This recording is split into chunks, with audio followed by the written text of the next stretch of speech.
Kriya is the highest realization, inner work, transformation. To most people, it sounds like some kind of magic. Aren't there enough cases of people getting up after severe traumas, after some catastrophes? They started working with their brain. If it's so global, you have doubts about whether or not you can do it, whether or not you are able to do it. All genius is simple. It doesn't demand very much. I even sometimes say that it is yoga for lazy people. You sit and do nothing. 50 minutes of Kriya Yoga is 100 years of evolution. Tell me, what can you do for yourself in 100 years? Do you follow any religion? The only religion I profess is love. Any person who tries to realize this sanctity by practicing Kriya Yoga becomes a saint consciously.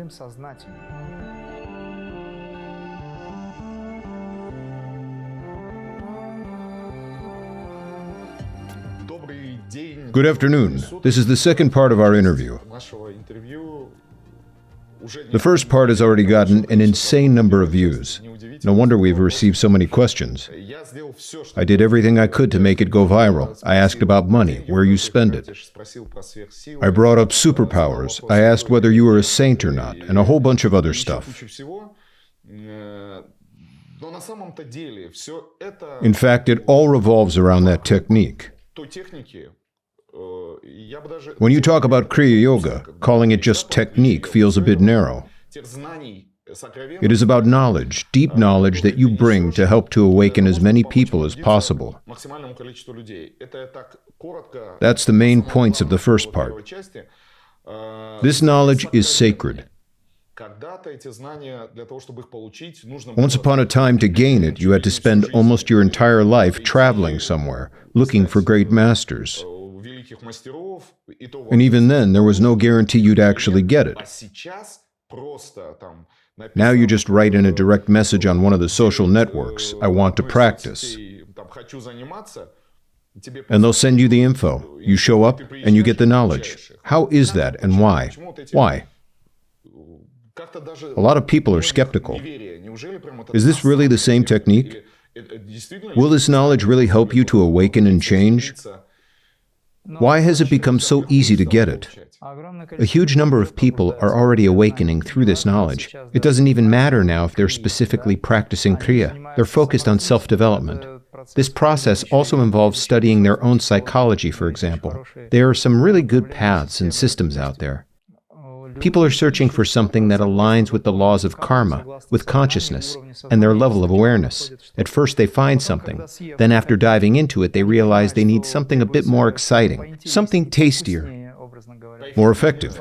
Yeah, definitely. That's what it's all about, the taste. The quality of that taste evolves. People start reevaluating their values and move towards higher knowledge.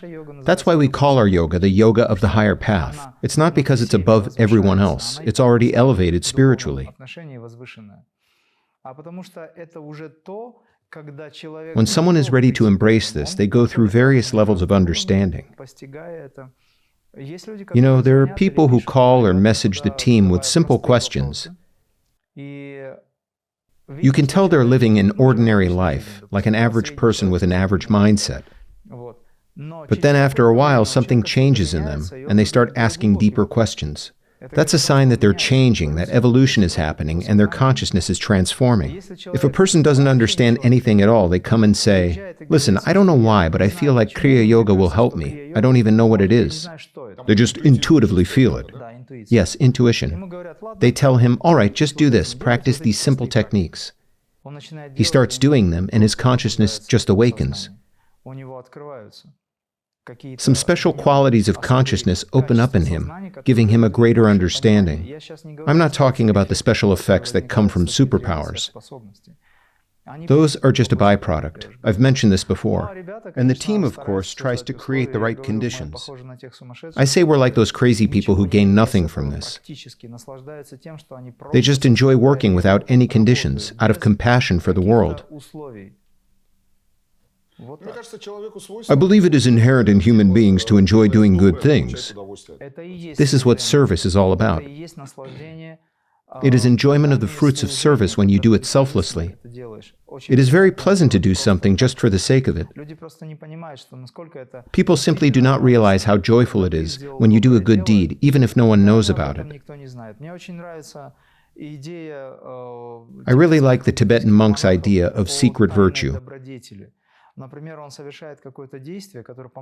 For example, they might perform an act that helps someone survive, but no one knows who did it. It remains hidden. It is done in the name of the higher. The person has no choice but to thank God. And that is right because it is God who acted through that someone. We perform actions as Master Jesus said. Don't let your left hand know what your right hand is doing. All right, let's go back to the year 2002. Okay? When you received initiation. It's easy for us to do this. Really? Going back to 2002 is easy because consciousness has all the capabilities. This is a time machine, by the way. Can our viewers do that now? Everyone can do it if they start meditating. I'll give it a try and ask this question anyway. 2002, when you received initiation and that knowledge, how and where did it happen? Did it happen because you were searching for it, moving forward? Would you share a bit about it, please? It happened solely because I didn't sit still, and my only goal was liberation. This liberation is not about escaping from reality, not about entering some cult-like state of consciousness. Liberation is the ability to feel like a true creator who has no limitations in terms of inner perception. Liberation is the absence of fear of death. Liberation is the absence of fear or uncertainty in life.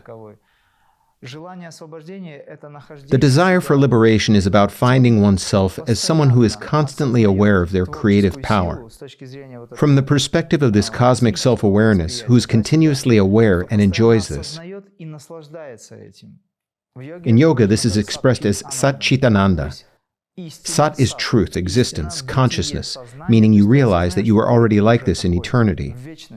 You mean when you always feel good? When you're always...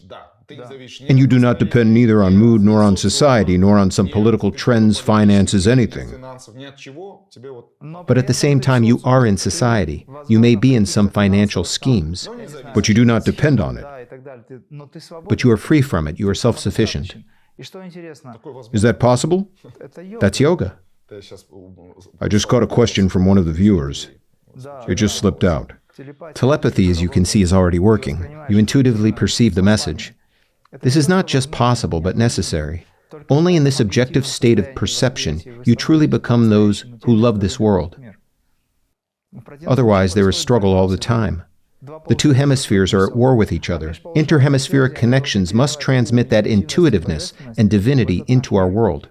But they tell us, turn off your left hemisphere and turn on your right. In books, some write this way. Experts in yoga. Okay, you turn off the left one. Who will then be aware? They tell us, destroy the ego, destroy the mind. What does that mean, destroy? Are we going to war with ourselves, where we must destroy ourselves? We are who we are. Why not transform it? Why not transcend it? Why not make the ego the highest tool? That's what guided me. Did you understand, did you know that there are these knowledge, or you knew that there are knowledge that allows liberation? That is, you already knew about Kriya? I felt that I needed to achieve something. It was the age of a small child. I was always in the flow. I remember now when I played on some instruments sitting under the table. I was 1.5, 2 years old, drumming, doing something, whatever. I was always looking at what I was looking at. And this I was gradually becoming more and more conscious. Correspondingly, since then, we've returned, haven't we? To the year 2002. All right, it's 1970, and I'm 2 years old. Okay. From that moment on, I started to understand that I need to be. The desire to be was constant. A little older, I saw how relatives died. I couldn't understand why. Where did they go? The radio. When my parents left me at home to go to work, there was usually a radio on. I didn't turn it off, but I didn't really listen to it either. Sometimes I would hear about different philosophical, religious, or social broadcasts that were on at the time. On that childish level, it always seemed to me that they contradicted each other. So, is there really a God or not? As I got a little older, a very powerful wave or inner call, a desire to know the mystery arose. I wrote my own alphabet, had secret words and letters. It turned out to be similar to Sanskrit. The knowledge that we have within us, that we are born with, does not let us rest. The call of the soul, the call of the spirit, and you always follow it. When you are in tune with the spirit, you will never stop. Because it works creatively through you, it tries to know again and again. It expresses itself this way. It's not that you are just some tool that doesn't understand anything, that is used. No, you are conscious. You are it. People just play this unconscious game. They play as if we still have to reach God or spirit. They disengage with it. I never had that disengagement. Maybe just once. Identification with it. Yes, and you move forward. It all becomes more and more fascinating. You're drawn in by what you possess. Even though you don't know what it is, you know there's something there. As you get older, I'm generalizing here. Yes, I get it. There are whole processes. When I reached an older age, 16 to 17, I had already fully immersed myself in this transformative magical life. Not black magic, but magic as a means of transformation and transfiguration. Magic as a way to feel this fairy tale. You practiced a lot, didn't you? Yes, I didn't live like everyone else. While others were eating and drinking, I was practicing. And then you found Kriya. I always knew there was something that would give me perfection. But the mind always wants better, better. The best is the enemy of the good. You consume the good and move on, but you still strive for the best. This is a form of ego, and it leads you. Without it, a person doesn't want to do anything. This is tamas, this is ignorance.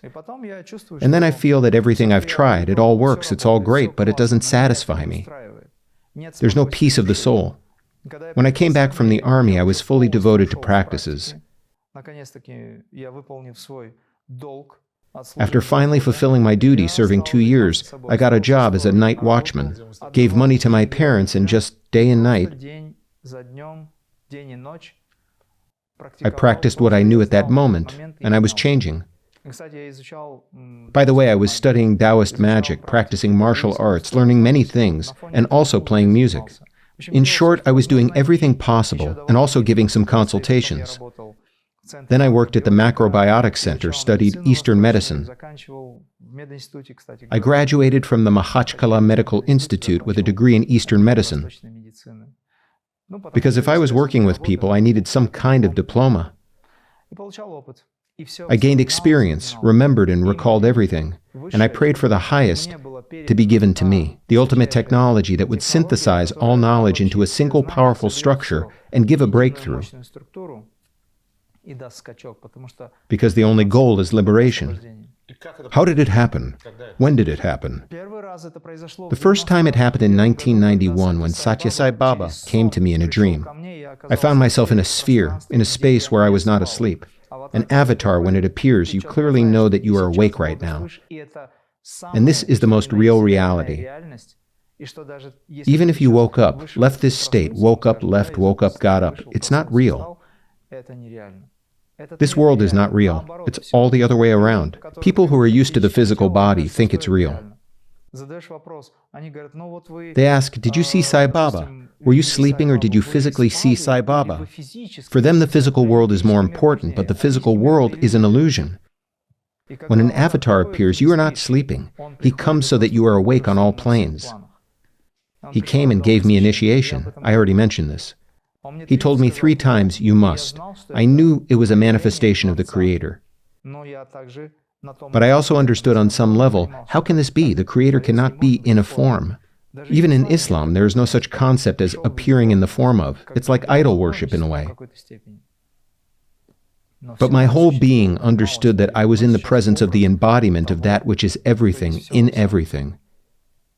And the form doesn't matter. I didn't know that his name was Sai Baba at that moment. I didn't remember, actually. Didn't know is not correct. Later, Sathya Sai said that you were with me when I was Krishna. Perhaps that's why I didn't remember. If he had come as Krishna, I might have remembered the image. If he had come as Jesus, I would have remembered the image, but he came as Sathya Sai. He told me 3 times, you must. With those 3 you musts, he imparted to me the principle of my action, the necessary duty that I had to fulfill in this life. It is my duty. To realize yourself or to share knowledge? To realize myself first, then share knowledge. One cannot share knowledge until they have realized it themselves. One can share their experiences, but a true master can only share knowledge once they have been in samadhi and stabilized in it, and have realized their higher self. I don't wish to transmit knowledge, not from the perspective of Imram wants to transmit knowledge. I had no intention of doing so, it happens naturally. I even asked Babaji, saying, please, no, I have a goal. I don't want to be a guru. There's a song, Chur Mama, I'm not a guru, sung by a man in a humorous way, mocking people's egotistical desire to be teachers, masters, etc. There are many of them now. Indeed, unfortunately, a large number of people fall for it. I, not cunningly, I don't want to say wisely, but let it be wisely. I acted differently. I acted wisely.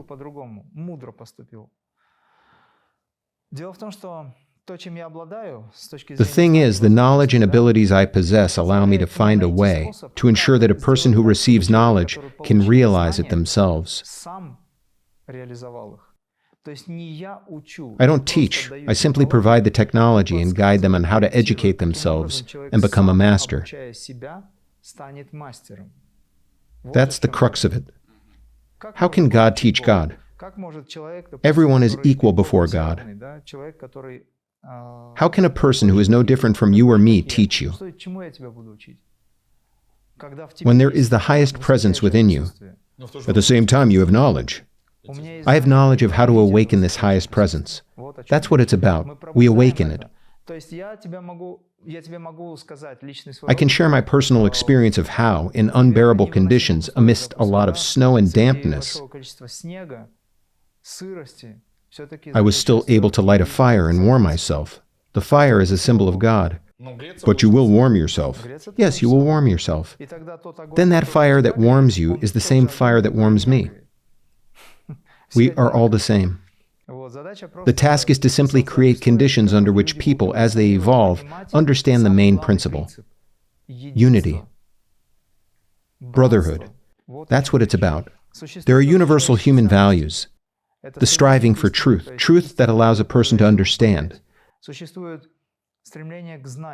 There is a striving for knowledge through which a person gains true knowledge and comprehends truth. There is the concept of unconditional love, peace, tranquility, nonviolence. This is the foundation of our life. Such should be society. Yoga is the path to love, unity, nonviolence. It is not a religion. It is simply the correct perception of the world and life. Love for your homeland. Why not? You have to appreciate the place you live in. Respect for everything that happens in society. I'm not talking about extremes. This is the process that makes you perfect in terms of your perception of this world and your philosophical view of everything. Understanding that all processes, negative processes, can be and should be neutralized, and creative, positive processes in the direction of joy, goodness, happiness, carrying some knowledge, should be in the foreground. Help, service, this is all peacemaking. That is such a principle, but the most important aspect of peacemaking is you, as a person who should start with himself. What you're describing is so global, it's so powerful. Yes, that's what we live in. After hearing this, immediately doubt and fear arise. Is it truly possible to achieve all this through mere exercises? After all, to most viewers, yoga is either complex poses or a set of exercises. All right, let me explain. I understand the question. Any physical posture affects your psyche and psychology. If you have sloppy lifestyle habits, then naturally, your psychology will be the same. Even if we're talking about Hatha Yoga, working with the body, Kriya is not Hatha Yoga. Kriya is the highest level of awareness, inner work, transformation. Let's say we're talking about Hatha Yoga. Proper body posture, the right asana, affects the mind. And the right mental attitude affects the body. So what you're saying is achievable, provided that people in their personal growth journey using yoga technologies can change their psychology and perception of the world.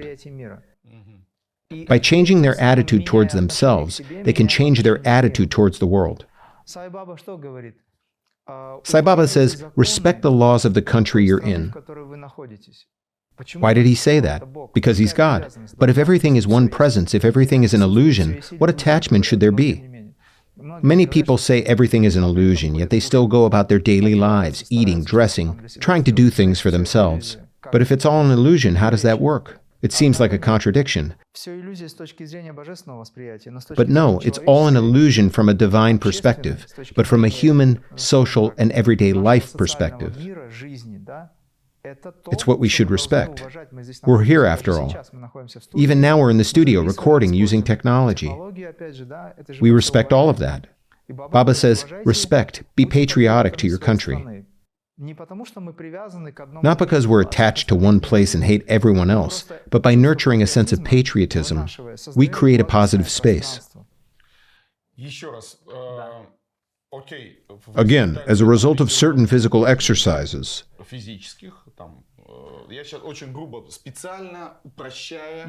I'll finish that thought. The technologies of Kundalini Yoga involve this. When you perform special techniques like visualization, sensation, and spatial awareness, which are all interconnected, they affect your bioenergy. And your energetic informational aspect changes your psychology. It all starts resonating with the space of the universe. We're jumping high in our consciousness. That jumping high in consciousness is very clearly reflected in our body. We connect the two poles, the highest and the lowest, physically. If we talk about something that's very deep and high, but also very shallow, then everything changes. I am aware of what Kriya is, and I know the techniques involved. Therefore, I would like to ask the following question. If Kriya affects such global aspects of a person's life and allows for spiritual awakening, many people might feel that they need to do something very complex. Given its global nature, doubts may arise. Will I be able to do this? Will I succeed? I know the answer to this question, but I would still like you to respond. Are there any limitations? Can everyone do it? How simple or complex is it? All genius is simple. In reality, life is very simple. To make one's consciousness more perfect in order to be an expression of love and joy, both internally and externally, for people, does not require tremendous effort. I even sometimes say that it's yoga for the lazy. You just sit there and do nothing, so to speak. It's all inner work. There are exercises, of course. For instance, athletes who want to live well put in an enormous amount of effort and energy. They do push-ups, they run. I watch people, they age their bodies. They train for up to 10 hours a day sometimes. Yes, but what for? For an Olympic medal. Or perhaps just to prove to themselves that they can do it, for example. But one could approach this question in a more universal way. Why do we do all this? For perfect consciousness. Essentially, it's an attempt to preserve oneself. If you practice yoga, you will preserve yourself and transform your body. I don't engage in sports, but I use the elements to communicate with athletes and transmit Kriya at their level. I even had an idea. I work with people who actually train athletes and help them reach the highest levels in terms of Olympic teams and medals, whatever. So I had an idea to integrate energization techniques into sports. Energization techniques, just to clarify for our viewers, are a part of Kriya Yoga, an essential part of Kriya Yoga. which allows for energization, filling the body with energy. Yes, which fills the body with energy, transforming consciousness at a cellular level, opening energy channels and making the body perfect and healthy. Are those difficult exercises? No, it's about working with brain neurons, building new neural connections, awakening brain hemispheres and sections, using a tension relaxation system, directing attention. I'm talking about Kriya Yoga now. Can anyone do this?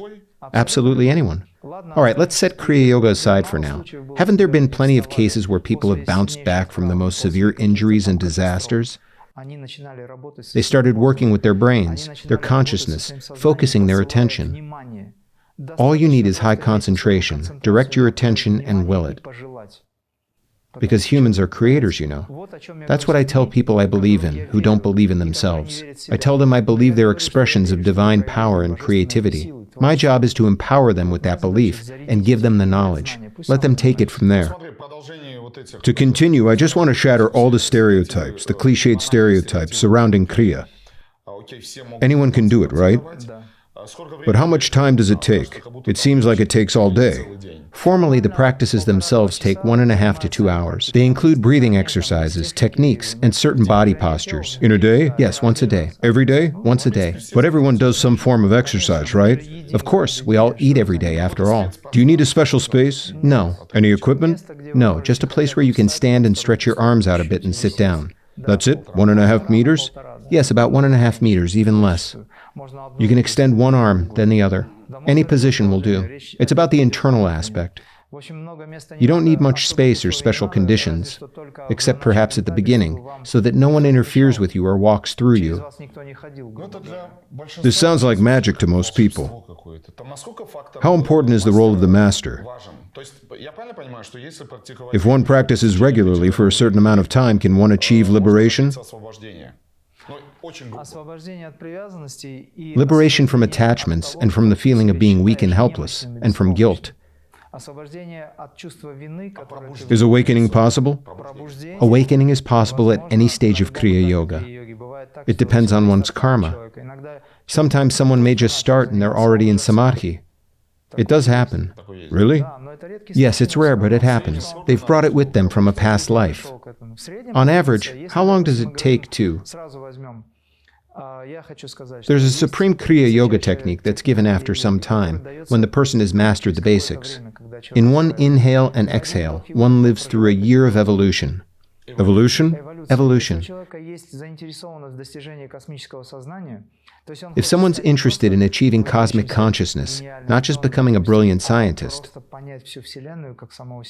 but understanding the entire universe as themselves and reaching the highest level of self-awareness. You know what I mean? Roughly. They need about 5 to 6 years of regular high-level practice, like working 8 hours a day. The rest of the time, they can do whatever they want. Just like that? Yes. 8 hours? I'm just giving an example. It might take around 4 to 5, or even 7 to 8, or even 10 to 12 years, for instance. If it's for an hour and a half, as you mentioned? An hour and a half isn't enough, because you need to condense evolution over 1,000,000 years into one lifetime, or just a few years of intensive practice. I want to emphasize again that the technology of Kriya Yoga is designed in such a way that there are special centers within us that awaken. They are very sensitive. I believe that what we are made of possesses the highest luminosity. Our physical temple is a collection of atoms. Atoms are energy. Energy is the creator itself. It is light. It is sound. When we call the body sinful, that's a contradiction. They contradict themselves. Therefore, anyone who tries to understand this holiness through the practice of Kriya Yoga becomes holy, becomes conscious. That's why Yukteswar Giri, Yogananda's teacher, once said to an ignorant person, "What right do you have to speak about the holy in such a tone? First, become that." When a person becomes that, they stop expressing opinions. So for me, everyone is holy, to be honest. I'm saying it outright. Absolutely everyone. It doesn't matter what they do. I have no right to judge. I have no right to say whether what they're doing is right or wrong. Their life will correct itself. My task is to relate to them properly. Holy. And what about a maniac, a murderer? In the hands of the higher, he is an instrument. His consciousness is corrupted, distorted, but he has a soul. Why does any maniac or murderer do what they do? Because they lack love. A mother or father deprive them of attention and love, so they seek it in this way. In other words, their consciousness is corrupted. What am I saying? Every person is holy because there is a soul. There is this structure of divinity, but the mind of a person is sinful. The mind imposes incorrect ideas each time. The mind distorts processes, the flows of truth. Therefore, the mind needs to be purified. By clearing the mind and practicing Kriya Yoga, you'll quickly reach a state of pure mind and pure consciousness. That's why Sai Baba says, look only for the good. The mind needs to be corrected. Listen only to the good, speak only the good. Act. Master thought, master action, master word. Master thought, master word, and master action must be in harmony, as one. If you think one thing, say another, and do a third, then life falls apart. There should be a life where you act with a single focus, being aware of your actions, and speaking what you truly think. If you can't say what you think, then don't say anything at all. Simply because you shouldn't. Listening to you, Kriya is universal in everything. Kriya is cosmic knowledge. If the cosmos is universal, then Kriya is universal as well. Was there a time when you didn't know about Kriya and practiced other techniques? Yes. Could there be something cooler than Kriya? There is something cooler than Kriya. Really, that's interesting. It's a direct initiation from the Creator himself. When he says that's it, you don't need anything. You're already that. That sounds more complicated. No, it's even easier. Is it? Yes. That's why Baba says, why do I refer to Sai Baba? For me, he is the avatar. He is the embodiment of divinity present in the world. By the way, in India, he is officially recognized as an incarnation of God. At the level of the Indian state, just so you understand. They are not foolish people there. It's a tradition. He says everything is even simpler. It is love and service. Be in love, experiencing the feeling of love unconditionally, and share that love while being in service. What is service? It is helping others, near or far, from a state of love. This is the shortest path to God. If you want to be conscious and you are trying to understand how to learn to be in service, how to be a co-worker with the Creator, and you are curious, then you are still doing Kriya. You are performing the techniques. People perceive Kriya Yoga as some kind of exercises. It is not just exercises. Exercises are somewhere far away. Kriya is a way of thinking, a way of perceiving. We create certain levels of perception in our mental plane, don't we? We relate to this world in a special way, according to our capabilities, our minds. We think about the world as we have been taught. If we are poorly taught, we think poorly of the world. If a child is constantly told that the world is bad, they will grow up to hate it. It's not all so literal. Or when people or a child are always told that the world is bad, that it is dangerous, etc., the child says, "No, I love it, I'm curious, I want to be open to this world." The parents say, "What are you talking about? You can't. The world is like this and that." They impose their experience. A contradiction arises. Then the child, still following the path of the heart, finds a way to understand that the world is actually different. And we did not come here to fight in the sense of achieving something at the cost of someone else, etc. We came here to live, to rejoice, and to express ourselves creatively.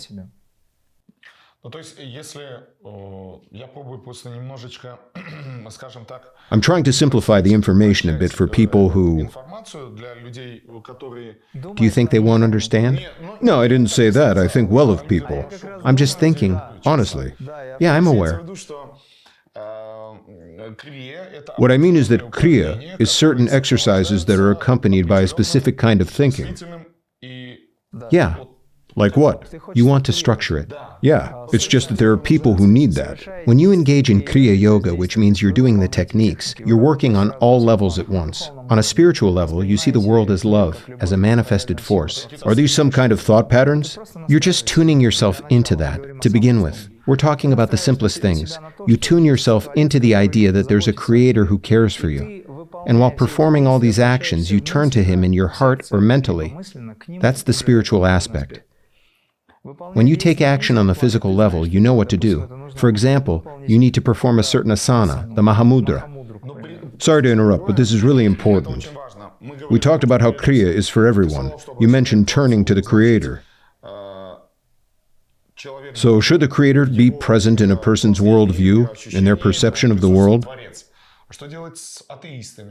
What about atheists and agnostics? They just don't know that there's service in the world. I had a conversation with a professor some time ago. He said, "This is all very interesting. You explain it very well, but I'm a scientist. I don't believe in what's called God." I immediately asked him, "What don't you believe in?" "Yes, in God." He just doesn't believe in what he acknowledges. He knows about him, he just doesn't believe in him. What should a person do who looks... For example, an unbelieving mother who loves her child, does she believe in God?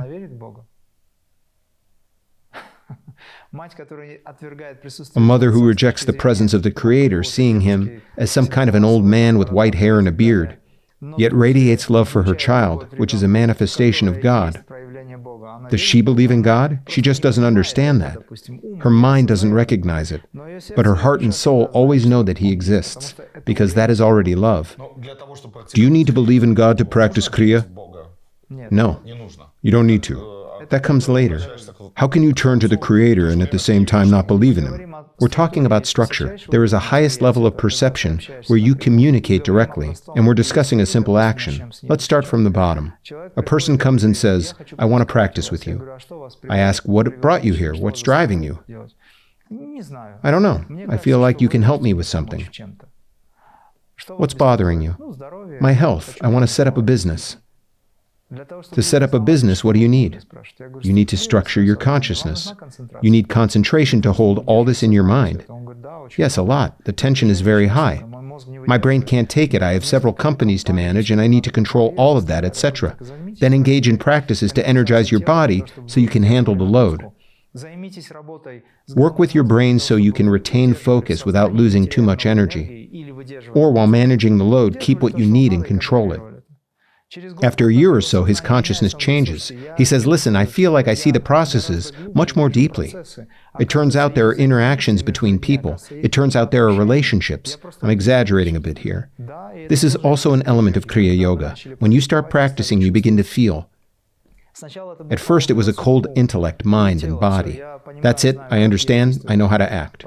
Then feelings start to emerge. He begins to feel how to act correctly. In other words, his consciousness is changing.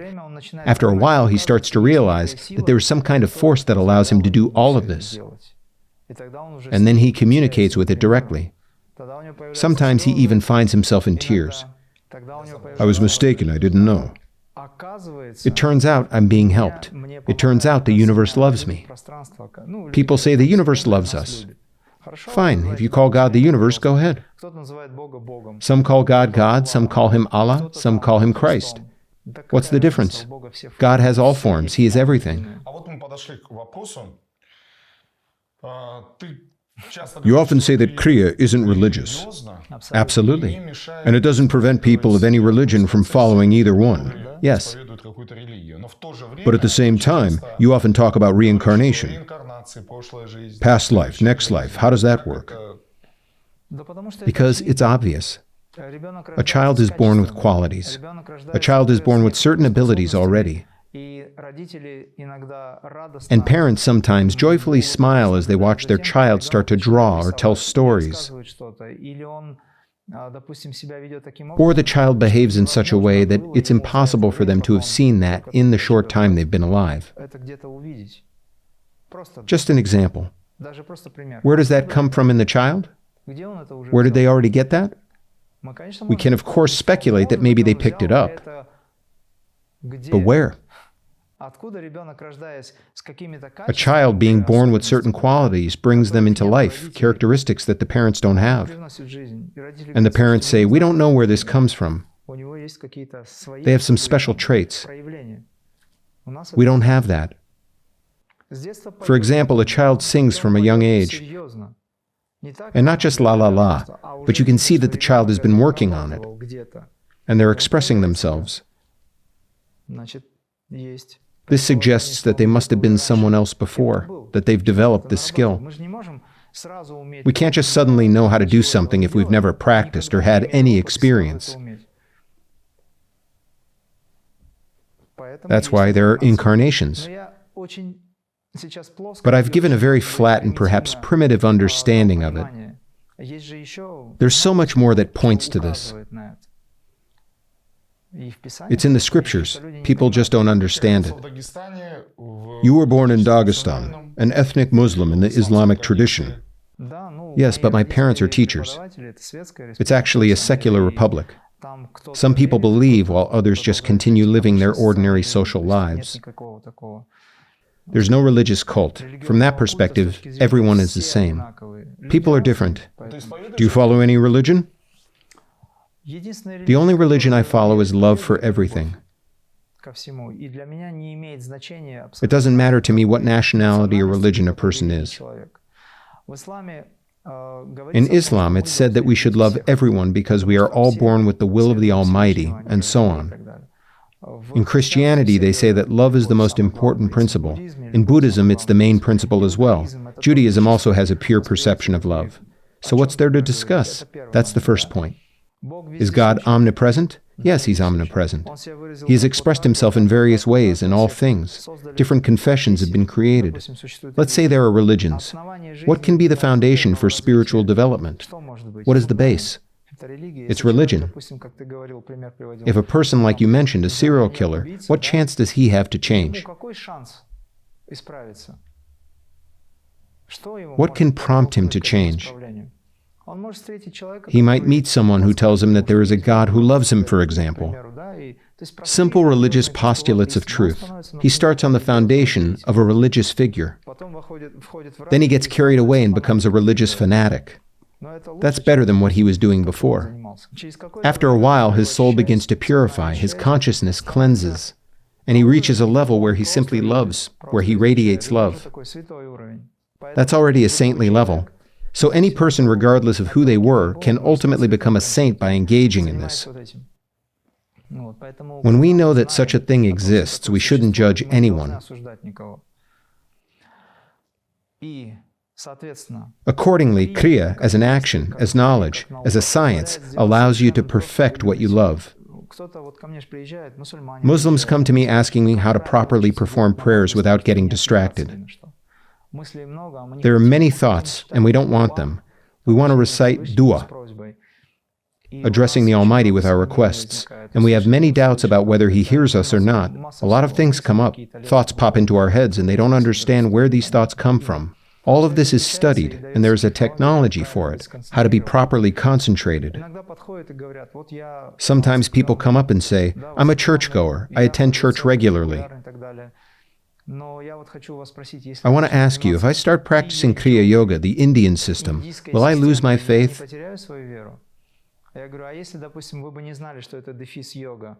I say, if you didn't know that this is yoga, and it was just Kriya as a technology, would you doubt your faith? He replies, no, but we just know that yoga is an Indian system. I say, what if yoga isn't just an Indian system, but a cosmic law that allows you to live? You breathe. Who is breathing in you? We sit here thinking about something, but our breathing happens automatically. We talk without even thinking about it. I'm telling you something. I don't plan what to say. I just speak in response to an action. Who is speaking within me? Who is the one that practices conscious living or feels their presence? It's your own. This is science. Then a person doesn't lose their faith, because they do it to enhance their faith. To strengthen faith. To strengthen it. And what is faith? It's a personal experience that we don't remember, but something inside us tells us that yes, we believe. Blind faith is when a person doesn't remember or feel anything at all, but they've been told to believe, so they believe. Such faith is not accepted by God. In the end, everything must be changed, and then everything will be fine. The faith that we have within us is a hint that we possess it. We just can't yet realize how much we could. That's why Master Jesus said, "Where is your faith?" He was awakening them in that moment. They began to doubt their ability. Losing control, the ship or boat could capsize, and they might drown, while Jesus was peacefully sleeping. When he saw the storm, it's described in the Gospel if you've read it. He got up and calmed them right away, saying, "Why do you not believe?" In other words, why did you lose connection with your higher self? Why did you lose touch with the spirit within you at that moment? Why are you convinced otherwise, thinking negatively? He awakened that in them. When a person says, I can't do yoga, I ask why. They reply, I'm afraid of losing my faith. I ask a counter question then. Is your faith so weak that yoga and exercises could ruin it all? Then what's the value of your faith? They say, what should I do? Nurture it. By the way, this attitude towards yoga is also based on a misconception related to Kriya Yoga, and Kriya practitioners seeing it as some kind of sect. You know, there are certain cult-like groups out there, and there are those videos, everyone in white, all radiant and smiling. Something feels off about that. If the color white makes people happy, why not wear it? I'm wearing blue right now. Am I a cultist? I put on a blue shirt, and that contradicts the rules of the sect. I'm not in white. It's very strange. I'm actually talking about them. Do you live a normal life? Do you go to concerts? I think I even give them. You do? Yeah. I'm sitting in a cafe called Surf after classes. It's a lovely little place with ordinary guys who sometimes even swear, but they're genuine. They're all covered in tattoos, but they come up to me and we chat. They don't think I'm a cultist because I speak their language and say what they like. So it's not a cult, and there's no Imram cult there. What is a cult? In the usual simplistic understanding, from the perspective of a cult, or organizations that control processes to prevent chaos and disharmony in society. And I think that's right. Very right. There should be those who regulate things in some way, because if chaos and instability start now, everyone will do whatever they want. At the same time, I know your disciples, the guys who hang out with you. It's a circle of like-minded people. I consider myself part of it. I really respect those guys. By the way, they're behind the camera. We're into creativity. If creativity is cultishness, then welcome to our cultish creativity, or creative cultishness. I think a cult is about the separation of people who think differently and don't accept everyone else, because they think everyone else is wrong, that they're right and we're wrong. Now that's a cult. It's a circle they've chosen for themselves, and they get stuck in it. If you are in the world, you accept the world, you communicate with people. I give concerts. It feels like I'm making excuses, doesn't it? No, it doesn't feel like that. In fact, I thought you were just explaining. Those who want your words to sound like an excuse, they'll interpret any words that way. Cultists are those who create a structure, and they have like 400. They're still separated from the world. Yeah, they're cut off from the world. It's like they have their own little world. They create a structure and have about 400 relatively honest ways to extract money from the population. You see? That's what makes them cultists. Transferring ownership of an apartment, that's a primitive perception of a cultist. Transferring apartments, what do they need? They need a person's property. That's cultishness. I don't need anyone else's apartment. Thank God, I have my own. My apartment is my consciousness. It's what I possess. I don't care where, you know. Just throw down a mattress, and that's where I'll sleep. I'm a yogi, so to speak. I'm an ascetic. You don't even need a mattress. Yeah, I can manage without one, standing up. What can't you live without? Is there something you feel a need for? What can't you live without? That's the wrong question. Okay? Let me explain. When the process of consciousness transformation is happening and you enter the realm of the limitless consciousness that you are, from the moment you define who you are, that is, when you reach a state of unity with your higher self, you enter a state of self-sufficiency. At that point, possessing everything, you need nothing, you can do anything. But you don't want to do anything from the perspective of, I can do everything. In other words, you're in a state where you are absolutely capable of doing anything in terms of transforming life and creativity. I'm not talking about extreme actions that harm others, not at all. Because you don't need that either. It's a different consciousness. So what remains? You recognize yourself as the higher self, which is present and speaks through these bodies, through our bodies. You've reached this consciousness. By the way, I'm talking about you right now. What remains? Only the right attitude towards this life, respecting this law. Dress modestly and cleanly, speak properly. Nourish this body because it needs to live. Engage in creativity, but you don't need anything, because you are not the body and not the mind. But you use the body and the mind as tools. You take care of your car, you wash your car, you clean the clothes you wear. No, I don't have a car. You wash your clothes, right? They need to be clean. Sure. But you're not saying that you live for your clothes or because of your clothes. You live because of what you represent. You are the highest consciousness, and at the same time you calmly act using your avatar. It's a trend now to say so. Using your avatar in the direction of goodness.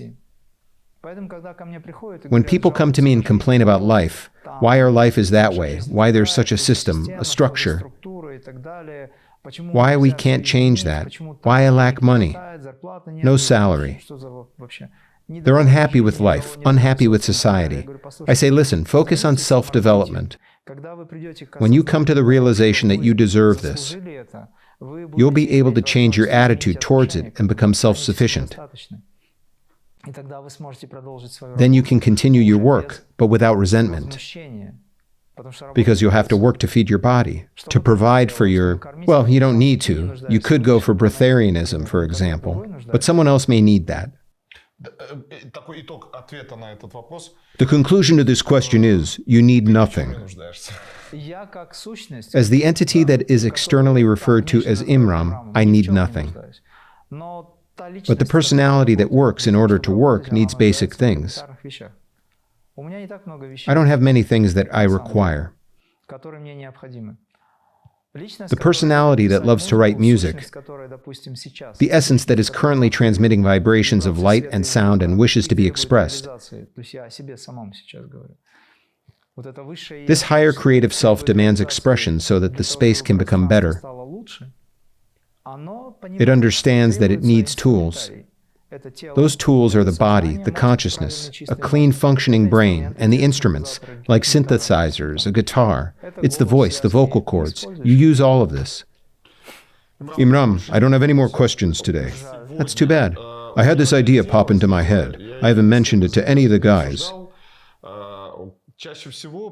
Most of the time, the comments on your resources come from people who are already on the path. But there are also skeptics, and it's not always easy for them. They could send their questions to me under my name, Ilyas. I've got the chance to ask those awkward questions in a friendly chat. Just send them my way. I promise I'll regularly pass them on to Master Imram, my friend, just like I did in those 2 episodes. And I'll try to my spiritual brother. Yeah, I wouldn't just limit it to being spiritual. It's more like just brother to brother. Absolutely. I promise not to hold back, not to spare him. So send your questions to Ilyas. By the way, when the guys, the co-organizers who handle the network tell me that a video has come out, or a clip with subscriptions and all that, and that there are good comments, people responding positively, I immediately say, hold on, that's great, but are there any negative comments? I want the critical feedback, please. You know, I think they don't write to me because they haven't had me around before. It's like that story about the bicycle. Everyone thought their questions would get deleted, that they wouldn't ask them, but now they have me, so let them write. I just want to say that I'd be really happy to receive any messages, because for me it's all about the input from people. If I'm doing something wrong, please let me know, because we're always learning. People ask me, what do you do after you've had an enlightenment experience? Well, once you've had that, don't stop. Keep going and keep developing. There's always more, more, and more. The infinite exists within the infinite. To be honest, this interview was set up precisely so that everyone could feel free of any complexes and keep moving towards the truth. So ask your questions. Just one request, please don't clutter the conversation with swear words. Using foul language creates negative vibes, and that won't help us. You won't get anywhere with that. Work on your speech. You can do without swearing, really. Yes, it affects our DNA. It influences our structures. I'm not talking about myself, but about the people who are reading this. If you want to raise a concern, for example, if I've said something wrong, please feel free to write it in a proper way and say, "Could you please respond?" It's just that their vocabulary is quite limited. Maybe we should create a new dictionary. Someone writes using bad language and we could translate it into a more cultured way.